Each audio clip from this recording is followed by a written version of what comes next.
सबसे पहले तो मैं आपसे जानना चाहूँगा कि मौलाना फजल रहमान ने कल पीटीआई के स्पोर्टरान को यूथिया का लक़ब दिया, क्या कहें? ये मैं इसका कहता हूँ कि तुमने हमें यूथिया, तुम अपना बूथा तो देखो ना फजल रहमान, तुम दाढ़ी के अंदर ना चोर हो। तुम्हारी दाढ़ी के अंदर ना जो चोर बैठा हुआ है ना, इसके अंदर साफ़ सुथरी बेईमानी दिख रही है। तुम पाकिस्तान के यार नहीं हो, तुम इसराइल और अमेरिका के यार हो। तुम्हारे अकाबरीन भी फातिमा जिन्हा को टारगेट करते होते थे, वो भी कायद अज़म को कहते थे कि ये औरत लेके चल रहे हो, पाकिस्तान कैसे बना लेगो। तो कायद अज़म ने पाकिस्तान बना के दिखाया। तो आज इमरान खान भी उसने आवाज़ दी है नौजवान लड़कियों को और पाकिस्तान की औरतों को और पाकिस्तान के नौजवानों को, उसने शऊर दिया है। उसने कहा कि जागो, अपने पाकिस्तान की हिफाजत करो। तो नौजवान और लड़कियाँ, औरतें और नौजवान जितने भी हैं, ये पाकिस्तान की हिफाजत के लिए आके हैं। इस तरह के ये डीज़ल, ये मौलवी, ये इसराइल के, ये अभी सऊदीया गया हुआ था ना, ये वहाँ डील करके आया है कि सऊदीया इसराइल को मानने लगा है। ये वहाँ गया है अमेरिका से और इसराइल के एजेंटों से, वहाँ ये पैसे लेके आया है। जब बोलने के पैसे लेके आया है तो इसको यहाँ कोई नज़र नहीं आया। पंजाब जाता हुआ नज़र आ रहा है, तो आज पंजाब इंशाल्लाह चला गया इनके हाथ से। तो ये इनको जब इनकी दुम पे पाँव रखा ना खान ने, तो चूँ चूँ तो होगी ना। तो अभी ये जो चीखें और ये चूँ चूँ हो रही है ना, आज इंशाल्लाह पंजाब चला गया इनसे। और बाकी फजल रहमान, तुमने जो धमकी दी है ना डेरा इस्माइल खान में, पहले हमने तुम्हें असम्बली में रोक दिया ना, तुम नहीं घुस सकते। अब इंशाल्लाह डेरा इस्माइल खान में तुम्हें वहाँ पर तुम बाज़ार में या शहर में निकल कर देखो ना, चीर फाड़ के रख देंगे पीटीआई के नौजवान औरतें और पीटीआई के नौजवान लड़के। इंशाल्लाह तुमने बदमाशी की है,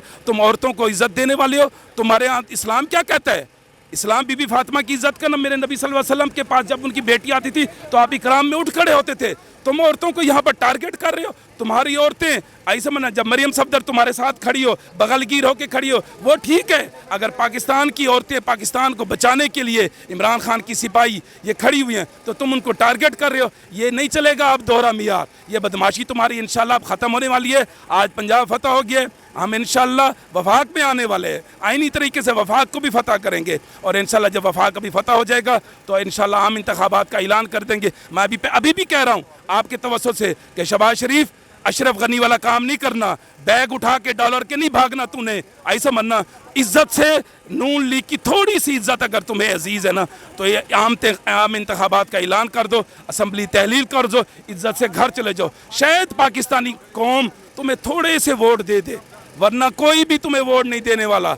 हमें अखबार मिल रही है, खबरें हमें मिल रही हैं कि तुम इस वक्त एस्टेब्लिशमेंट के पाँव पड़े हुए हो और तुम कहते हो कि मुझे जो कुछ भी है यहाँ से जमा पूंजी मेरे पास है, मैं वो लेके यहाँ से निकल जाऊँ। हम तुम्हें नहीं निकलने देंगे इंशाल्लाह। और एक और आज भी न्यूज़ चल रही थी कि सेक्रेटरी पंजाब और आईजी पंजाब, इन्होंने EK 625 लाहौर से एमिरेट्स एयरलाइन की फ़्लाइट, इन्होंने अपनी टिकटें 9 बजे रात को बुक की हुई हैं। ये यहाँ से भागने वाले हैं क्योंकि इनको पता चल गया है 25 मई 2022 का हिसाब लेने इमरान खान आ गया है। और उसके नौजवान सिपाही हम अभी खड़े हैं, इंशाल्लाह हम पहरा देंगे इस IG पंजाब और सेक्रेटरी पंजाब को। जिस तरह इसने लोगों की चार दीवारी के अंदर घुस के औरतों, बच्चियों, बूढ़ों को उनके घरों के अंदर जाके उनको जलील और रुसवा किया, उनको गिरफ्तार किया। और ये डी चौक आपके सामने ये गवाह है, इस डी चौक पे 20,000 से ज़्यादा, मैं खुद 22 घंटे डी चौक पे रहा हूँ, मेरे पास वीडियो प्रूफ है। इन्होंने के रबड़ की गोलियाँ और 20,000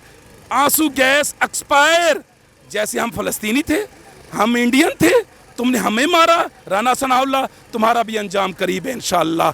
अब तुम्हें एहतसाब देना पड़ेगा इंशाल्लाह। मॉडल टाउन के 14 कातलों का जो तुमने वहाँ कत्ल किए, उनका भी हिसाब लेंगे। और 25 मई का तुमने मर्दान पे एक हमारा शहीद हो गया, एक लाहौर में हमारा शहीद हो गया, एक फैसलाबाद में हमारे माँ बाप, उनके बच्ची एक शहीद हो गई, एक लाहौर में एक छोटी बच्चा वो शहीद हो गया। इंशाल्लाह हम उनका भी हिसाब लेंगे। खान ने कह दिया किसी को नहीं माफ़ करेंगे।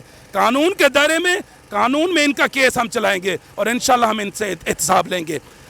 पाकिस्तान जिंदाबाद, इमरान खान जिंदाबाद।